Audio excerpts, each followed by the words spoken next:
Saudi அரேபியாவில் சிக்கி தவித்து வரும் தமிழரில் ஒருவர் நம்முடன் தொலைபேசியில் தொடர்பு கொண்டுள்ளார். அவரோட படும் இன்னல்கள் குறித்து கேட்கலாம். ஐயா சொல்லுங்க, அங்க என்ன மாதிரி கஷ்டங்களை நீங்க வந்து அனுபவிச்சுட்டு வரீங்க?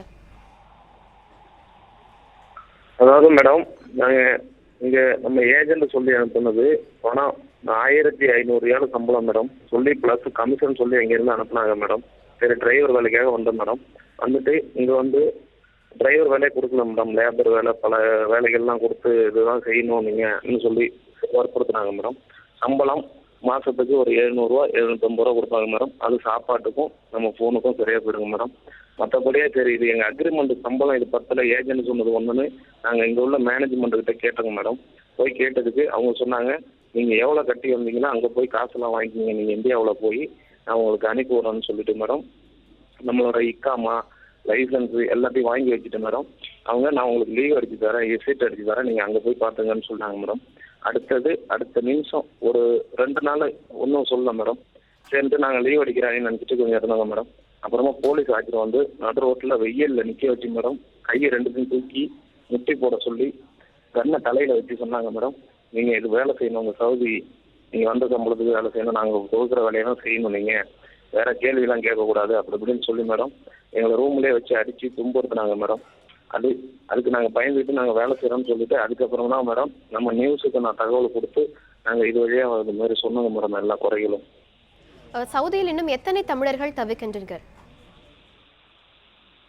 மொத்தம் 19 பேர் மேடம். இதில் வந்து 8 பேர் போயிட்டாங்க மேடம். பாக்கி 11 பேர் இங்கே ரூமில் தான் இருக்காங்க மேடம். இது வரைக்குமே சாப்பாட்டுக்கெல்லாம் ஒன்றும் இல்லை மேடம். பக்காமல் இருந்தால் தான் வெளியில் போக முடியும். போலீஸு பிடிச்சி உள்ளே வச்சு அடிப்பாங்க மேடம். அப்படி இல்லைன்னா அது அந்த கார்டு இருந்தால் தான் வெளியில் நடமாட முடியுமா? இது குறித்து சவுதி அரேபியாவில் இருக்கிற காவல்துறையினரை நீங்கள் இன்னும் அணுகலையா? இல்லைங்க மேடம், எங்கேயுமே போக முடியாது மேடம். எங்கே போனாலும் அது வந்து அதுக்கு நமக்கு அந்த அளவுக்கு அரபினா ஒன்றும் பேச தெரியாது மேடம். ஒன்றும் தமிழ் தான் தெரியும் மேடம். இது குறித்து மத்திய மாநில அரசுகளிடம் நீங்க வந்து கோரிக்கை விடுத்திருக்கீங்க, இப்போ உங்களை மீட்கணும்னு. அதுக்கு வந்து எந்த மாதிரியான முதற்கட்ட நடவடிக்கை ஏதாவது எடுக்கப்பட்டிருக்கா? உங்க உறவினர்கள் இதை பத்தி என்ன சொல்றாங்க? சரிங்க மேடம், அப்பா அம்மாலாம் போயிட்டு டிஎஸ்பி கிட்ட மனு கொடுத்துருக்காங்க மேடம். கலெக்டர் கிட்ட மனு கொடுத்துருக்காங்க மேடம். கலெக்டர் கூட அறிவிச்சிருந்தாங்களே எல்லாரும் எடுத்துருவோம்னு சொல்லிட்டு மேடம். எல்லாம் கொடுத்து அது அந்த கலெக்டருக்குலாம் மனு கொடுத்து எல்லா ஊர்லேயுமே எல்லா அட்ரஸும் கொடுத்து அவங்கவுங்க மனு கொடுத்துருக்காங்க மேடம். அவங்க வீட்லேயும் சொல்லி.